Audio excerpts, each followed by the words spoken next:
Hello mathematicians, and welcome to mathematical proofs, specifically with quadrilaterals. So what is a math proof? Well, it's exactly what it sounds like. So we take a statement that we may or may not know is true, and we're trying to use other statements and definitions that we know for certain are true to see if we can somehow connect the dots to lead to the proof that we're trying to prove. So I've written down over here on this sheet a couple of definitions, theorems that we have covered that are going to be very helpful for this video. The first one is a transitive property. So this is something that you might have learned in middle school, and it says that if A equals B and we know that B equals C, then we can say that A equals C. This might be kind of difficult, but it's the way I like to think about it is if we know Peter Parker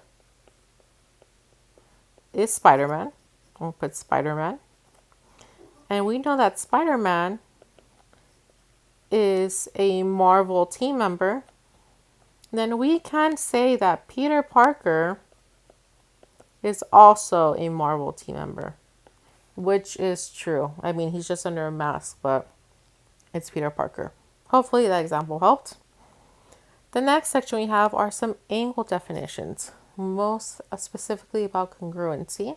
So we know that vertical angles, corresponding alternate interior and alternate exterior angles are congruent.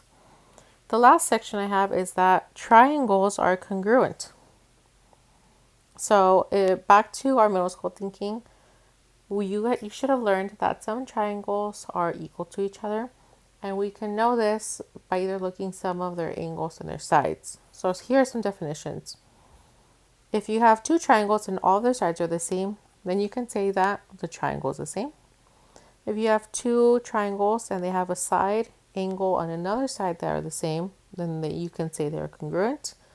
If they have an angle, side angle, they are the same, then they are congruent.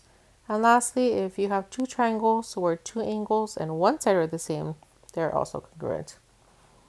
This may look overwhelming. We're not going to use all these definitions in one solo proof, but you're going to pull apart parts of these for each proof. So let's go over to our example. We are trying to prove that alternate exterior angles are congruent. So when I say that we're trying to prove it, we are assuming that it might not be true. So it's not valid to just write they are congruent because by definition they're congruent, or because Ms. Torres said, or because my worksheet said. No, we're trying to assume that it is not true and use the other definitions to get to that point. So over here I have a transversal line, and I'm going to show you this visually and show you my thinking. So I'm going to choose 2 points that I know are alternate exterior angles. So I know G and B are alternate exterior angles, and hopefully you know that too. So I'm going to choose 2 points, and then I'm going to see if I can somehow get to angle B. I kind of like to think of this as a puzzle. So for example, I know that angle G and angle F are congruent because of vertical angles.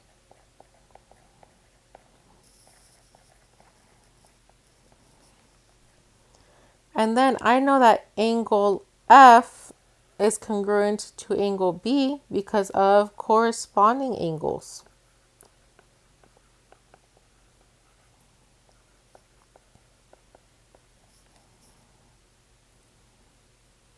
So let's go ahead and write this down using our worksheet, okay? So hopefully you have this in front of you. So let's go ahead and draw our transversal line right here to help us keep track. So I'm just going to write it in A, B, C, D, E, F, G, and H, okay? So I'm trying to prove that angle G and angle B are congruent because they're alternate exterior angles. So let's say that angle G and angle B are alternate exterior angles.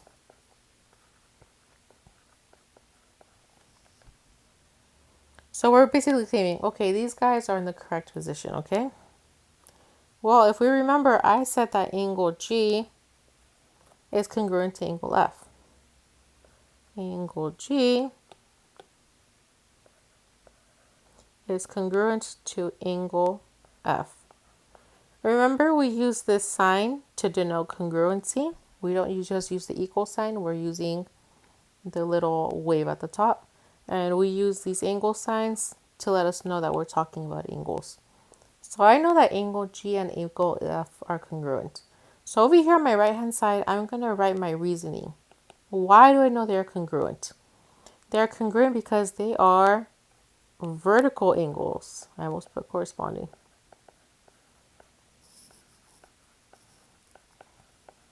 So we're just trying to prove that alternate exterior angles are congruent. We still know in the universe that vertical angles and everything else are congruent, okay? Those still follow the laws. All right, so we're at angle F, and I know that angle F is congruent to angle B. Angle F is congruent to angle B.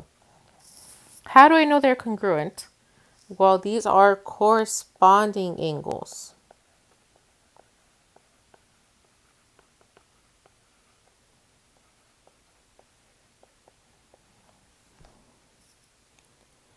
So if I have, I'm gonna switch over here real quick. I'm saying that angle G is congruent to angle F because of vertical angles. And I'm saying angle F is congruent to angle B because of corresponding angles. Then I can use my transitive property, right? Because it's kind of like F is a connection between, an indirect connection between angle G and B. So therefore I can say it follows that angle G is congruent to angle B by the transitive property.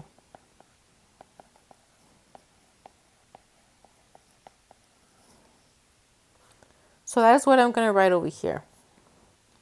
I'm going to say that it follows that angle G is congruent to angle B by the transitive property.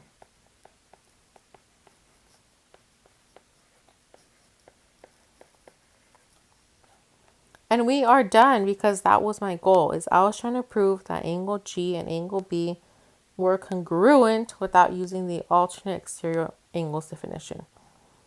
So this is kind of my dirty work. So I'm going to teach you now how to put it in writing, okay? So I'm going to write in blue, kind of like my sentence frames. I'm going to say assume angle G and angle B are alternate exterior angles. So my first sentence, I'm kind of setting up the picture for the readers, okay? Let me read the second one. Angle G and angle F are vertical angles. I'm going to say, then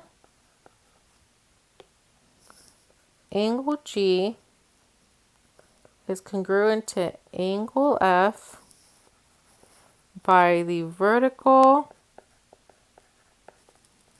angles definition.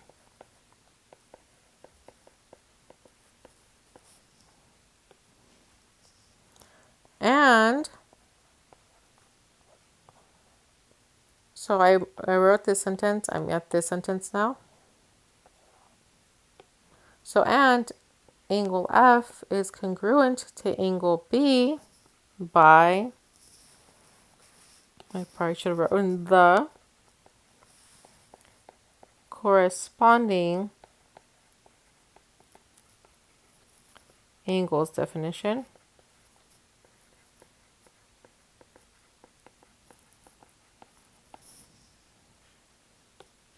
All right, this is going to be my grade finale where I explain my thinking. Since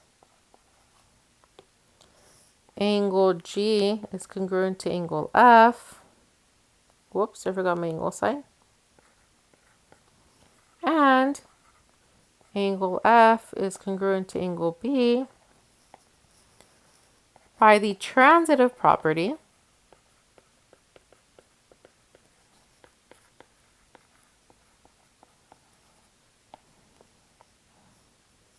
so maybe I should put by. So I'm explaining my thinking here. So by the transitive property, I have that angle G is equal to angle F. Angle B. I'm sorry, you guys. And I am done. That was what I was trying to get to. And something really cool that mathematicians do when they just prove something is this symbol right here. That's kind of like saying like, done, aced it. So there you go. That is how we prove that alternate exterior angles are congruent.